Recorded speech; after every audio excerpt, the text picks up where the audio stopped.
Hello everyone, विद्या के परिवार में आप सभी को स्वागत करती हूँ।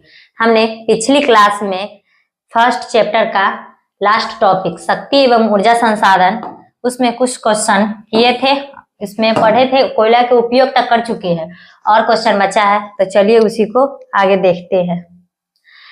पेट्रोलियम, नेक्स्ट क्वेश्चन है पेट्रोलियम। पेट्रोलियम क्या है? पेट्रोलियम शक्ति के समस्त साधनों में सर्वाधिक महत्वपूर्ण एवं व्यापक रूप से उपयोगी साधन है। कोई भी गाड़ी चलाने के लिए पेट्रोलियम जो पेट्रोल जरूरी है। पेट्रोल बनता कैसे है? समुद्र के तलहट्टी में पेट्रोलियम समुद्र के तलहट्टी में बनता है। समुद्र में जो जीव जंतु रहते हैं वो मरने के बाद बहुत दिनों के बाद उस पे बालू पत्थर पड़ते जाता है, उसके बाद जीवाश्म बनते हैं, उसके बाद पेट्रोलियम के रूप में आता है। इसको निकालने के लिए एक मशीन आता है, आगे बताएंगे कौन मशीन होता है। उसी तरीका से पेट्रोलियम का निर्माण होता है। तो चलिए फिर देखते हैं इसको। आधुनिक युग में कोई भी राष्ट्र इसके बिना अपने अस्तित्व को कायम नहीं कर सकता है। कोई भी राष्ट्र अगर सोचेगा कि हम विकास कर ले, लेकिन पेट्रोलियम बहुत जरूरी है, पेट्रोलियम के बिना विकास करना संभव नहीं है। पेट्रोलियम शक्ति के स्रोत के साथ साथ अनेक उद्योगों का कच्चा माल है। कोई भी उद्योग स्थापित किए तो उसमें अगर कोई सामान कहीं से लाना है तो वो गाड़ी से पेट्रोल रहेगा, उसके बाद ही आएगा। तो पेट्रोलियम है। पेट्रोलियम शक्ति के स्रोत के साथ साथ अनेक उद्योगों का कच्चा माल भी है। पेट्रोलियम इसके विभिन्न प्रकार की वस्तुएं बनाई जाती है। पेट्रोलियम से क्या बना जाता है? पेट्रोलियम के अशुद्ध रूप से डीजल बनता है, केरोसिन तेल बनता है, कीटनाशक दवाएं बनता है, पेट्रोल, साबुन, कृत्रिम रेशा, ये सब बनाए जाते हैं। देखिए वस्तु है जैसे गैसोलीन, डीजल, केरोसिन तेल, स्नेहक, ग्रीस, कीटनाशक दवाएं, पेट्रोल, साबुन, कृत्रिम रेशा, प्लास्टिक आदि बनाए जाते हैं। सब पेट्रोलियम से ही बनाया जाता है। भारत में पेट्रोलियम और प्राकृतिक गैस के कुल भंडार 17 अरब टन है। भारत में पेट्रोलियम और प्राकृतिक गैस के कुल भंडार कितना है? 17 अरब टन है। भारत विश्व का मात्र 1% पेट्रोलियम उत्पादन करता है। भारत विश्व का कितना प्रतिशत पेट्रोलियम उत्पादन करता है? मात्र 1%। भारत में पहली बार 1866 में ऊपरी असम घाटी में तेल के कुएं खोदे गए। ऑब्जेक्टिव में क्वेश्चन आएगा कि भारत में पहली बार तेल के कुआं कब खोदा गया और कहाँ? 1866 में असम घाटी में। ऑब्जेक्टिव में क्वेश्चन आ सकता है। 1890 में डिगबोई क्षेत्र में तेल मिल गया था। 1890 में मिला कहाँ था? डिगबोई में। 1958 में खंभात के तेल की क्षेत्र की खोज हुई थी। खंभात के तेल की खोज कब हुआ था? 1958 में। 1975 ईस्वी में मुंबई हाई में तेल का पता चला गया। मुंबई हाई में तेल का पता कब चला? 1975 में। इसके बाद भारत में पेट्रोलियम के उत्पादन हुआ। अब देखते हैं भारत में खनिज तेल का वितरण। भारत में यानी खनिज तेल का है तो पेट्रोलियम का वितरण का कितना क्षेत्र है? 5 क्षेत्र है। पहला है उत्तरी पूर्वी प्रदेश। यह भारत का सबसे पुराना तेल उत्पादक क्षेत्र है।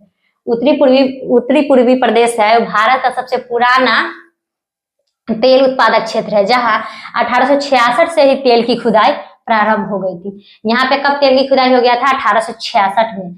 यह क्षेत्र कौन कौन है? असम, अरुणाचल प्रदेश, नागालैंड आदि राज्यों में विस्तारित है। उत्तर पूर्वी प्रदेश।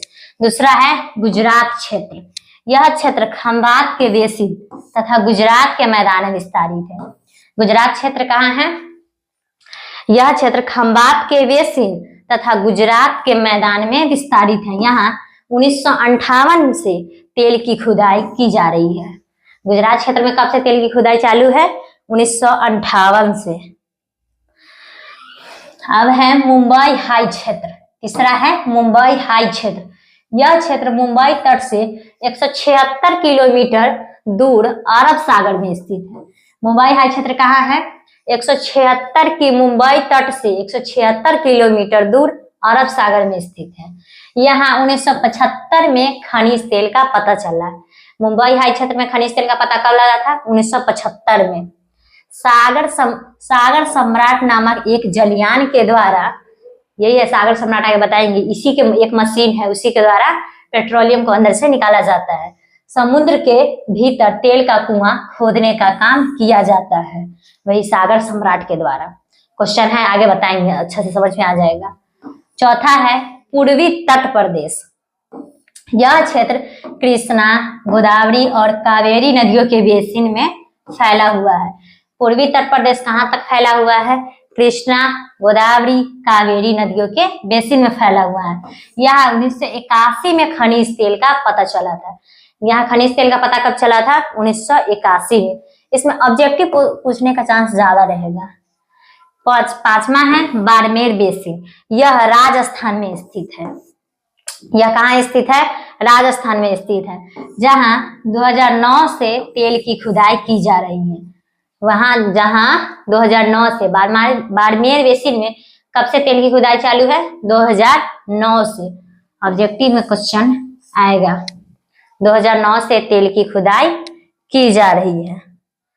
तो चलिए आप देखते हैं तेल परिष्करण, तेल शोधक कारखाना और स्थान। भारत में कितना तेल शोधक कारखाना है? भारत में प्रथम तेल शोधक कारखाना 1901 में असम के डिगबोई में स्थापित हुआ था। ऑब्जेक्टिव में क्वेश्चन आएगा कि भारत में प्रथम तेल शोधक कारखाना कब और कहां स्थापित हुआ था? असम के डिगबोई में 1901 में स्थापित हुआ था। वर्तमान में भारत में 18 तेल शोधक कारखाना है। वर्तमान में भारत में कितना तेल शोधक कारखाना है? 18, जिसमें से और महत्वपूर्ण है भारत के 4 महत्वपूर्ण तेल शोधक कारखाना। डिगबोई असम में सबसे पहला, फिर है बरौनी बिहार में भी है बरौनी, चेन्नई तमिलनाडु में, मुंबई महाराष्ट्र में। तो चलिए हम लोग पेट्रोलियम के बारे में सब कुछ पढ़ लिए। अब नेक्स्ट क्वेश्चन देखते हैं, जल विद्युत। जल से विद्युत का निर्माण कैसे होता है? चलिए बताते हैं। जैसे में यहाँ पे एक नदी है, इसमें पानी है और यहाँ पे बांध बनाया गया है। अगर बांध बना के पानी के रोका जाएगा तो बारिश आएगा, तो फिर पानी की जल स्तर और बढ़ेगा, यहाँ तक पानी आ जाएगा। तो यहाँ से एक पाइप बनाया जाता है, यहाँ से ऊपर से बनाया जाता है पाइप, ताकि पानी का फ्लो तेज हो। यहाँ से पाइप बनाया जाता है और यहाँ पे एक टरबाइन लगा रहता है घेरने की तरह, इसका नाम है टरबाइन। टरबाइन, यहाँ पे टरबाइन लगा रहता है, यहाँ पे रहता है डायनमो।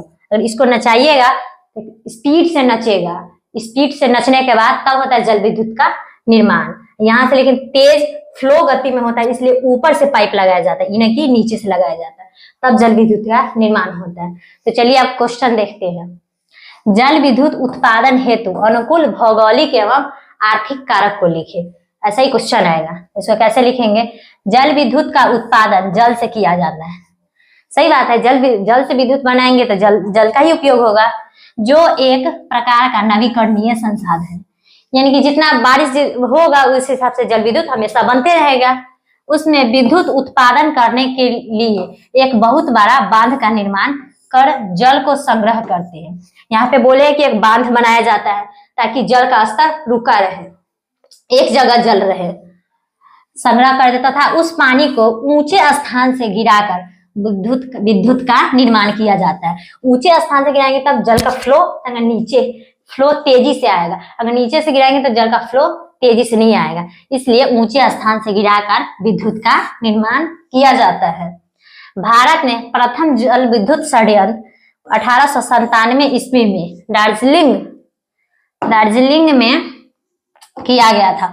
ऑब्जेक्टिव में क्वेश्चन आएगा कि भारत में प्रथम जल विद्युत संयंत्र कब स्थापित हुआ था और कहाँ? 1897 में हुआ था, दार्जिलिंग में किया गया था। जबकि 1902 ईस्वी में कावेरी नदी पर शिव समुद्रम जल विद्युत संयंत्र की स्थापना की गई थी। ऑब्जेक्टिव में क्वेश्चन आएगा 1902 ईस्वी में कावेरी नदी पर, ऑब्जेक्टिव में क्वेश्चन आएगा शिव समुद्रम जल विद्युत संयंत्र की स्थापना कब और कहाँ हुआ था? शिव समुद्रम जल विद्युत संयंत्र की स्थापना कब और कहाँ हुआ था? तो 1902 ईस्वी में हुआ था, कावेरी नदी पर हुआ था। तो चलिए आगे देखते हैं। जल विद्युत के लिए भौगोलिक दशा एवं आर्थिक कारक। जल विद्युत के लिए भौगोलिक दशा क्या है, आर्थिक दशा क्या है, देखते हैं। भौगोलिक दशा में है जल का प्रवाह निरंतर होना चाहिए, इसीलिए तो ऊपर से लगाया जाता है कि फ्लो तेजी से हो, लेकिन हमेशा आते रहे पानी, तभी जल विद्युत का निर्माण होगा। जल का प्रवाह तेज गति से होना चाहिए, ऊपर से पाइप लगे तभी तो तेज गति से प्रवाह स्पीड में होगा। जल का गिराव ऊंचे स्थान से होना चाहिए, बता है, तभी जल विद्युत का निर्माण होगा। नदी का मार्ग ढालू नुमा होना चाहिए, यानी कि ऊंचे से नीचे की तरफ होना चाहिए। नदी बड़ा होना चाहिए, ऐसा नहीं है कि गांव के बगल में तालाब लगे उससे उस नदी से जल विद्युत का निर्माण हो, ऐसा नहीं होगा, बड़ा होना चाहिए, तभी तो पानी ज्यादा रहेगा, तभी तो होगा। आर्थिक कारक क्या है? परिवहन का उत्तम व्यवस्था होना चाहिए। परिवहन यानी कि जैसे में टरबाइन में अगर कुछ खराबी हो गया तो परिवहन वहां पे जाते रहेगा, तभी तो जल्दी से कुछ खराब होगा तो बनेगा। पूंजी की उपलब्धि यानी पूंजी की भी आवश्यकता होती है, जैसे में जल विद्युत निर्माण करते करते कुछ खराबी हो गई, पैसा रहेगी तभी तो तुरंत बनेगा। फिर है बाजार समीप होना चाहिए, पास में बाजार रहेगा तो कोई भी खराबी होगा तो जल्दी बन जाएगा, अन्यथा टाइम ज्यादा, नहीं तो ऐसे दूर रहेगा बाजार तो टाइम ज्यादा लगेगा। औद्योगिक विकास हो गया जल विद्युत के बारे में। तो चलिए हम नेक्स्ट क्वेश्चन देखते हैं। वितरण एवं मुख्य जल विद्युत परियोजना। जल विद्युत परियोजना कौन कौन है? पहला है बहुउद्देशीय परियोजना, बताए थे पहले ही कई क्लास पीछे ही, फर्स्ट दो सेकेंड या थर्ड क्लास में बताए हैं कि बहुउद्देशीय परियोजना क्या है। एक साथ कई कार्य किया जाता है उसे ही बहुउद्देशीय परियोजना कहते हैं। जैसे कि देखिए मोबाइल एंड्रॉइड फोन है, बात भी हो जाता है, इंटरनेट का भी काम हो जाता है, और भी पढ़ाई भी हो जाता है, तो वही वह हुआ बहुउद्देशीय परियोजना। नदियों पर बर्राज यानी बांध बनाकर ऐसा उपाय करना जिससे सिंचाई के साथ, नदी में बांध बनाएंगे तो उससे सिंचाई भी होगा, बिजली उत्पन्न करना, जल विद्युत भी उत्पादन हो जाएगा।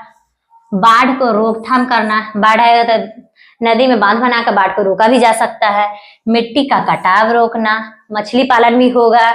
नहर के निर्माण द्वारा यातायात की सुविधा बढ़ाना और पर्यटन उद्योग हेतु स्थानों का निर्माण आदि अनेक लाभ एक ही समय साथ साथ लिए जा सके तो ऐसी परियोजना बहुमुखी या बहुधंधी या बहुउद्देशीय परियोजना कहलाता है। ये भी आ सकता है कि बहुधंधी परियोजना क्या है, तो वही बहुउद्देशीय परियोजना को ही बहुधंधी परियोजना कहते हैं, बहुमुखी परियोजना कहते हैं या बहुउद्देशीय परियोजना कहते हैं। भारत की प्रमुख नदी घाटी परियोजना, चलिए इसमें एक एक करके पढ़ते हैं। पहला है भाखड़ा नंगल बांध, सतलज नदी है जिसकी ऊंचाई 225 मीटर है। भाखड़ा नंगल परियोजना, भाखड़ा नंगल बांध कहाँ है? सतलज नदी पर, जिसकी ऊंचाई है 225 मीटर। यह भारत की सबसे बड़ी परियोजना है। भाखड़ा नंगल परियोजना भारत की सबसे बड़ी परियोजना है, जहां 4 शक्ति गृह बनाए गए हैं। यहाँ पे कितना शक्ति गृह बनाए हैं? 4। यहाँ से 7 लाख किलोवाट विद्युत उत्पादन कर, यहाँ पे कितना जल विद्युत से कितना विद्युत का उत्पादन होता है? 4 लाख किलोवाट उत्पादन कर पंजाब, हरियाणा, दिल्ली, उत्तराखंड, उत्तर प्रदेश, हिमाचल प्रदेश, राजस्थान तथा जम्मू व कश्मीर राज्यों के कृषि एवं उद्योगों में क्रांतिकारी परिवर्तन ला दिया। वहां ये बिजली भेजता है, पंजाब में, हरियाणा में, दिल्ली में, उत्तर प्रदेश में, उत्तराखंड में, हिमाचल प्रदेश में, राजस्थान में। चलिए अब नेक्स्ट देखते हैं। अब है दूसरा है दामोदर घाटी परियोजना। सेकंड क्या है? दामोदर घाटी परियोजना। यह परियोजना दामोदर नदी के भयंकर बाढ़ से झारखंड एवं पश्चिम बंगाल को बचाने के साथ साथ तिलैया, मैथन, कोनार और पंचेत पहाड़ियों में बांध बनाकर 1300 मेगावाट जल विद्युत उत्पन्न करने में सहायक होता है। यानी कि दामोदर नदी से इसे भयंकर बाढ़ आ जाता है। झारखंड एवं पश्चिम बंगाल को बचाने के लिए बांध बनाया गया। इससे 1300 मेगावाट जल विद्युत उत्पन्न भी किया गया। इसका लाभ कहाँ, इस दामोदर घाटी परियोजना से किसको किसको लाभ मिला है? बिहार को, झारखंड एवं पश्चिम बंगाल को मिलता है। तो चलिए अब नेक्स्ट क्वेश्चन देखते हैं।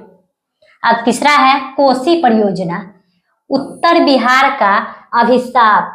उत्तर बिहार का कोसी परियोजना, कोसी नदी को उत्तर बिहार का शोक भी कहते हैं। कोसी नदी पर हनुमान नगर यानी नेपाल में बांध बनाकर 20,000 किलोवाट बिजली उत्पादन किया जा रहा है। कोसी नदी से कितना? 20,000 किलोवाट, जिसकी आधी बिजली नेपाल को तथा शेष बिहार को प्राप्त है। 20,000 किलोवाट बिजली का उत्पादन होता है, इसमें आधी तो नेपाल को मिल जाता है, आधा बिहार को मिलता है। तो चलिए हम नेक्स्ट देखते हैं। चौथा है रिहंद परियोजना। चौथा क्या है? रिहंद परियोजना। सोन की सहायक नदी रिहंद पर उत्तर प्रदेश में 934 मीटर लंबी बांध और कृत्रिम झील गोविंद बल्लभ पंत सागर का निर्माण कर बिजली उत्पादित किया जाता है। यहाँ पे एक बांध बनाकर और कृत्रिम झील गोविंद बल्लभ पंत सागर का निर्माण करके बिजली उत्पादन किया जाता है।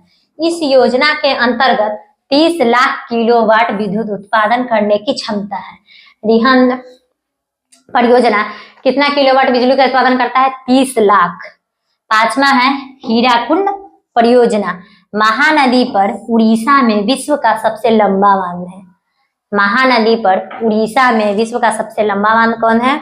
हीराकुंड परियोजना बनाकर 2.7 लाख किलोवाट बिजली उत्पादन करता है। हीराकुंड परियोजना कितना बिजली का उत्पादन करता है? 2.7 लाख किया जाता है। उड़ीसा एवं आसपास के क्षेत्रों के कृषि एवं उद्योगों में इसका उपयोग किया जाता है। हीराकुंड परियोजना का उपयोग कहाँ होता है? उड़ीसा एवं आसपास के क्षेत्रों में के कृषि एवं उद्योगों में इसका उपयोग किया जाता है। छठा है चंबल घाटी परियोजना। यह चंबल नदी पर राजस्थान में 3 बांध, गांधी सागर एक है, दूसरा है राणा प्रताप सागर और कोटा में स्थापित कर 3 शक्ति गृहों की स्थापना कर 2 लाख मेगावाट बिजली के उत्पादन किया जा रहा है। चंबल घाटी परियोजना से 2 लाख मेगावाट बिजली का उत्पादन किया जा रहा है। इससे राजस्थान एवं मध्य प्रदेश को लाभ मिलता है। चंबल घाटी परियोजना से किसको लाभ मिलता है? राजस्थान और मध्य प्रदेश को। तो चलिए नेक्स्ट क्वेश्चन देखते हैं। अब ऊर्जा संसाधन अब देखना है। उपयोगी स्तर के आधार पर ऊर्जा कितने प्रकार के होता है? उपयोग करने के आधार पर कितने प्रकार के होता है? उपयोगी स्तर के आधार पर ऊर्जा को 2 भागों में बांटा गया है। एक है क्षय ऊर्जा, एक है अक्षय ऊर्जा। क्षय ऊर्जा क्या है? वैसा ऊर्जा जिसका एक बार उपयोग में लाने के बाद वो नष्ट हो जाता है। एक बार उपयोग करेंगे उसके बाद दोबारा उपयोग नहीं कर सकते, उसे क्षय ऊर्जा कहते हैं। जैसे में कोयला को एक बार उपयोग करने के बाद दोबारा उपयोग कर सकते हैं? नहीं। जैसे खनिज तेल, पेट्रोलियम, एक बार उपयोग करने के बाद वो तो वाष्प बनकर निकल जाता है, नहीं हो सकता है। दूसरा है अक्षय ऊर्जा, इसको एक बार उपयोग करने के बाद दोबारा उपयोग कर सकते हैं। वैसा ऊर्जा जिसका उपयोग बार बार किया जाता है उसे अक्षय ऊर्जा कहते हैं। जैसे में विद्युत, सौर ऊर्जा, सूर्य की किरणों से बने, हर रोज बन सकता है, बार बार उपयोग कर सकते हैं। तो चलिए अब नेक्स्ट क्वेश्चन देखते हैं। भारत का प्रमुख परमाणु विद्युत गृह। भारत में कितना विद्युत गृह है? भारत में 7 परमाणु विद्युत गृह है। भारत में कितना परमाणु विद्युत गृह है? 7 है। पहला है तारापुर, कहाँ है? महाराष्ट्र में। 1955 में इसका स्थापना हुआ था। तारापुर विद्युत गृह का स्थापना कब हुआ था? 1955 में। कहाँ है? महाराष्ट्र में।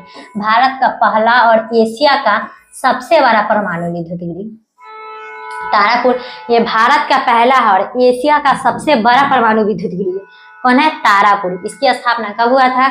1955 में। कहाँ है? महाराष्ट्र में। दूसरा है राणा प्रताप सागर, कहाँ है? राजस्थान, कोटा राजस्थान में है राणा प्रताप सागर। तीसरा है कलपक्कम, कहाँ है? तमिलनाडु में है। चौथा है नरोरा, उत्तर प्रदेश में। पांचवा है ककड़ापारा, गुजरात में। छठा है कैगा, कर्नाटक। सातवां है कुंडनकुलम, तमिलनाडु में। कुडनकुलम तमिलनाडु में है। 7 ऑब्जेक्टिव में क्वेश्चन आ सकता है कि भारत में कितने परमाणु विद्युत गृह है? तो 7, इसमें से कोई एक पूछ सकते हैं। तो चलिए अब नेक्स्ट क्वेश्चन देखते हैं। आप देख रहे हैं ऊर्जा के गैर परंपरागत स्रोतों के प्रकार का वर्णन करें। ऊर्जा के गैर परंपरागत स्रोत, पहला है पवन ऊर्जा। पवन ऊर्जा पवन चक्की की सहायता से उत्पन्न की जाती है। पवन ऊर्जा कैसे होता है? पवन चक्की की सहायता से। इसमें गतिज ऊर्जा को विद्युत ऊर्जा में बदला जाता है। फिजिक्स में इसमें पढ़े होइएगा, गतिज ऊर्जा को विद्युत ऊर्जा में बदला जाता है, जिसका उपयोग ग्रामीण क्षेत्र में किया जाता है। भारत का अग्रणी राज्य कौन है? राजस्थान, गुजरात, महाराष्ट्र, कर्नाटक, उड़ीसा। तो चलिए हम नेक्स्ट देखते हैं सौर ऊर्जा। सौर ऊर्जा कैसा बनता है? सूर्य की किरण से। सूर्य के किरणों से प्राप्त होने वाली ऊर्जा को सौर सेल के निर्माण यानी सिलिकॉन का प्रयोग किया जाता है। सोलर प्लेट होता है जिसमें सिलिकॉन लगा होता है, उसी के प्रयोग से किया जाता है। यह सौर ऊर्जा को विद्युत ऊर्जा में बदल देता है। यह सौर ऊर्जा को विद्युत ऊर्जा में बदलेगा, जिसका उपयोग क्या होता है? हीटर, घर के टेक्नीशियन काम में किया जाता है। हीटर में भी, कूलर, खाना बनाने में, सिंचाई करने में, मोटर चलाने में, पंखा चलाने में, बल्ब जलाने में यह कम लागत में उपलब्ध हो जाता है। यानी कि एक बार ज्यादा पैसा लगेगा, उसके बाद काफी लंबे समय तक आप इसका इस्तेमाल कर सकते हैं। तो चलिए अब बायोगैस के बारे में देखते हैं। बायोगैस ऊर्जा का वह रूप जिसका निर्माण जीव जंतुओं के गोबर यानी गाय भैंस के गोबर, मलमूत्र, ये क्या है? मलमूत्र, कूड़ा कंकड़, ये होगा कंकड़, सड़े गले वनस्पति से तैयार किया जाता है। इसमें मुख्य रूप से मीथेन गैस पाया जाता है। बायोगैस में कौन गैस पाया जाता है? मीथेन गैस पाया जाता है। आप लोग कमेंट करके बताइए किस किस के घर में बायोगैस से खाना बनता था, उसके बाद हम बताएंगे। अब नेक्स्ट है भूतापीय ऊर्जा। पृथ्वी के भूगर्भ से प्राप्त ऊर्जा भूतापीय ऊर्जा कहलाता है। पृथ्वी के भूगर्भ से प्राप्त ऊर्जा को भूतापीय ऊर्जा कहते हैं। इसमें ज्वालामुखी क्रिया के दौरान, ज्वालामुखी क्रिया होगा, इसके दौरान लावा, राख या मैग्मा बाहर निकलती है तो विशाल मात्रा में ऊर्जा मुक्त होता है। लावा, राख और मैग्मा बाहर निकलती है तो विशाल मात्रा में ऊर्जा मुक्त होता है। अब नेक्स्ट है ज्वारीय ऊर्जा। समुद्र में ज्वार, ज्वार किसे कहते हैं? ज्वार और भाटा। ज्वार होता है समुद्र में जब तेज गति से फ्लो होगा ऊपर से, उसी को ज्वार बोला जाता है। ज्वार से उत्पन्न ऊर्जा को ज्वारीय ऊर्जा कहते हैं। समुद्र में जब तेज गति से पानी ऊपर में होता है, उसी को ज्वार बोला जाता है। तो समुद्र में ज्वार से उत्पन्न ऊर्जा को ज्वारीय ऊर्जा कहा जाता है। यह गुजरात के कच्छ क्षेत्र और खंबात की खाड़ी से प्राप्त होता है। यह कहाँ प्राप्त होता है? गुजरात के कच्छ क्षेत्र और खंबात की खाड़ी से प्राप्त होता है। तो चलिए अब नेक्स्ट देखते हैं ऊर्जा संरक्षण के अब उपाय के बारे में सोचते हैं। ऊर्जा संरक्षण क्या पढ़ लिया? ऊर्जा संरक्षण के उपाय। ऊर्जा संरक्षण के प्रमुख उपाय निम्नलिखित है। पहला है ऊर्जा के गैर परंपरागत स्रोतों का अधिक उपयोग करना। एक बार उपयोग करने के बाद दोबारा उपयोग हो। अनावश्यक उपयोग पर रोकथाम, जरूरी जितना है उतना ही काम कीजिए, ज्यादा नहीं। सार्वजनिक परिवहन का उपयोग करें, सार्वजनिक परिवहन का उपयोग करें। यानी कि जैसे मैं यहाँ से अगर आपको बाजार पे ही जाना है सब्जी लाने चौक पे, ये नहीं कि अपना गाड़ी लेके जाए, सार्वजनिक है 4-3 आदमी 2 आदमी एक साथ जाए। फिर है निजी वाहन का उपयोग कम करे, वही है निजी वाहन का उपयोग कम करे। 5वां है लोगों का शिक्षित करे, लोग शिक्षित रहेंगे तभी तो समझेगा कि ऊर्जा क्या होता है, ऊर्जा कैसे कैसे उसको बचाएंगे, कैसे खर्च करेंगे। वही शिक्षित लोगों को शिक्षित करे। ठीक है, तो चलिए हम नेक्स्ट क्वेश्चन देखते हैं। सागर सम्राट से आप क्या समझते हैं? क्वेश्चन आता है सागर सम्राट क्या है? यह एक प्रकार का जलयान होता है। सागर सम्राट क्या है? यह एक प्रकार का जलयान होता है जो मुंबई तट से 176 किलोमीटर की दूरी पर उत्तर पश्चिम दिशा में स्थित है। मुंबई क्षेत्र तट से 176 किलोमीटर की दूरी पर उत्तर पश्चिम दिशा में स्थित है। यह जलयान यानी कि समुद्र के पानी के भीतर, यानी कि समुद्र के भीतर कुआं को खोदकर तेल निकालने का कार्य करता है। यह पेट्रोलियम निकालने का कार्य करता है। ये नहीं सरसों तेल निकालने का, सरसों तेल तो वो खेत से ही होता है, खेत से सरसों उगाया जाता है, उसके बाद घर पे मशीन से पेरा जाता है। कुआं को पानी के भीतर कुआं को खोदकर तेल निकालने का कार्य करता है, जिसे सागर सम्राट कहा जाता है। यह 80 करोड़ टन तेल का भंडार का अनुमान लगाया गया है। यहाँ मुंबई में 80 करोड़ टन तेल का भंडार का अनुमान लगाया गया है। चलिए हम नेक्स्ट क्वेश्चन देखते हैं। गंगा सफाई योजना, गंगा सफाई योजना क्या है? आज देखते हुए कि गंगा नदी में नाली भी बह रहा है, कूड़ा कचरा सब गंगा नदी में, जैसे गंगा नदी का जल प्रदूषित हो रहा है। भारत सरकार के द्वारा 1985 ईस्वी में गंगा को साफ करने का एक योजना बनाया गया था। भारत सरकार के द्वारा कब गंगा के सफाई के लिए योजना बना था?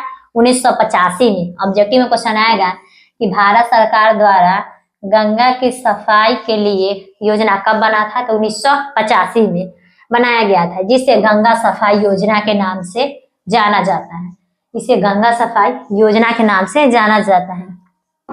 नरेंद्र मोदी के द्वारा 2014 ईस्वी को गंगा सफाई योजना का नाम बदलकर नमामि गंगे कर दिया। नरेंद्र मोदी ने इसका नाम चेंज करके क्या कर दिया? नमामि गंगे कर दिया था। नरेंद्र मोदी ने इसका नाम चेंज करके क्या बोल दिया? नमामि गंगे, इसका चेंज कर दिया। इस चैप्टर का पूरा क्वेश्चन कंप्लीट हो चुका है। आप लोग देख लीजिए कहां से कहां तक क्या क्या इस चैप्टर में पढ़ाए हैं। पहला बताए थे ऊर्जा क्या है, पिछली क्लास में बताए थे। फिर बताए थे ऊर्जा के स्रोत, उसके बाद गैर परंपरागत स्रोत, फिर कोयला के बारे में बताए थे कोयला कैसे बनता है, कोयला के कितना समूह है, कोयला कितने प्रकार के होते हैं, कोयला का वर्गीकरण। फिर उसके बाद बताए थे फिर कोयला के उपयोग, कोयला का उपयोग कहाँ कहाँ करते हैं। फिर बताया है आज की क्लास में पेट्रोलियम, भारत में फिर पेट्रोलियम का विस्तार कहाँ कहाँ है। फिर बताए हैं तेल परिष्कृत तेल शोधक कारखाना कहाँ पे है। फिर बताया है जल विद्युत क्या है, जल से विद्युत कैसे बनाया जाता है। फिर बताया है जल विद्युत के लिए भौगोलिक दशा एवं आर्थिक दशा क्या क्या हो सकता है। उसके बाद बताया है बहुउद्देशीय परियोजना, जल विद्युत परियोजना के बारे में। इसी में बताया दामोदर घाटी परियोजना, फिर कोसी परियोजना, रिहंद परियोजना, चंबल घाटी परियोजना, सब इसी में बताया है। फिर उपयोगी स्तर के आधार पर ऊर्जा कितने प्रकार के होते हैं। उसके बाद बताया है भारत का प्रमुख परमाणु विद्युत गृह कितना है। ऊर्जा के गैर परंपरागत स्रोत के अंतर्गत क्या क्या आएंगे? पवन ऊर्जा, सौर ऊर्जा, फिर बायोगैस बताया है, भूदापीय ऊर्जा बताया है, ज्वारीय ऊर्जा। फिर ऊर्जा संरक्षण, ऊर्जा को कैसे संरक्षित किया जा सकता है, कैसे बचाएंगे। फिर बताया है सागर सम्राट, फिर बताया है गंगा सफाई योजना। इससे ज्यादा क्वेश्चन नहीं आएगा इस टॉपिक में। हम लोग फर्स्ट चैप्टर उसमें 5 टॉपिक था वो पूरा क्लियर कर चुके हैं। हम नेक्स्ट वीडियो में सेकेंड चैप्टर स्टार्ट करेंगे। धन्यवाद, मिलते हैं नेक्स्ट वीडियो में।